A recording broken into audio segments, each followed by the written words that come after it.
Hello everyone, আসসালামু আলাইকুম। আপনাদের সবাইকে স্বাগতম জানাচ্ছি মিনাস কুকবুক চ্যানেলে। আমি আজকে আপনাদেরকে ভেজিটেবল নুডলস রান্না করে দেখাবো। তো এখানে আমি বাঁধাকপি, আলু, গাজর সেদ্ধ করে নিয়েছি। পরিমাণ মতো লবণ দিয়ে আলুটা একটু বেশি সিদ্ধ করেছি, আর বাঁধাকপি আর গাজর হালকা সেদ্ধ করে নিয়েছি।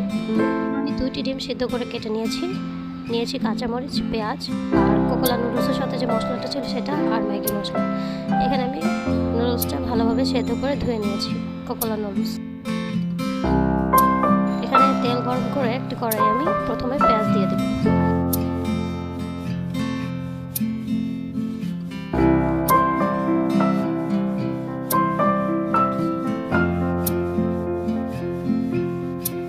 পেঁয়াজটা একটু হালকা ভেজে দিয়ে দেব পরিমাণ মতো লবণ।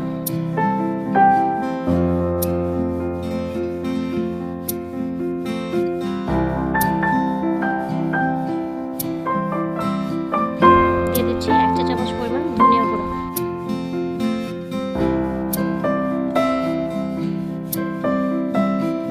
এখন দিয়ে দিব আমার সেদ্ধ করে রাখা সবজিগুলো। দিয়ে একটু বেশিক্ষণ ভাজবো না, হালকা ভেজে নুডলসটা দিয়ে দিব।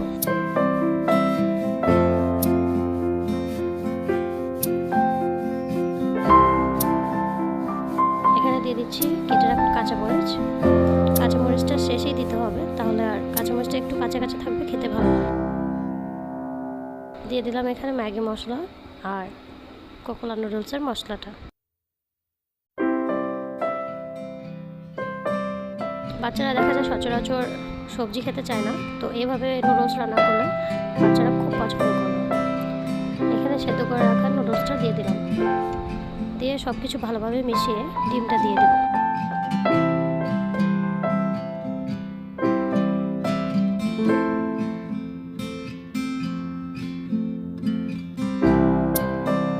ডিমটা দিয়ে 1 মিনিটের মতো নেড়েচেড়ে নুডলসটা আমি নামিয়ে ফেলব।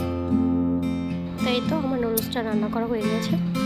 আমার ভিডিওটা ভালো লেগে থাকলে অবশ্যই আমার চ্যানেলে একটি সাবস্ক্রাইব দিয়ে নিচে বেল আইকনটি ক্লিক করে রাখবেন, যাতে করে আমার সবগুলো ভিডিও সর্বপ্রথম আপনি দেখতে পারেন।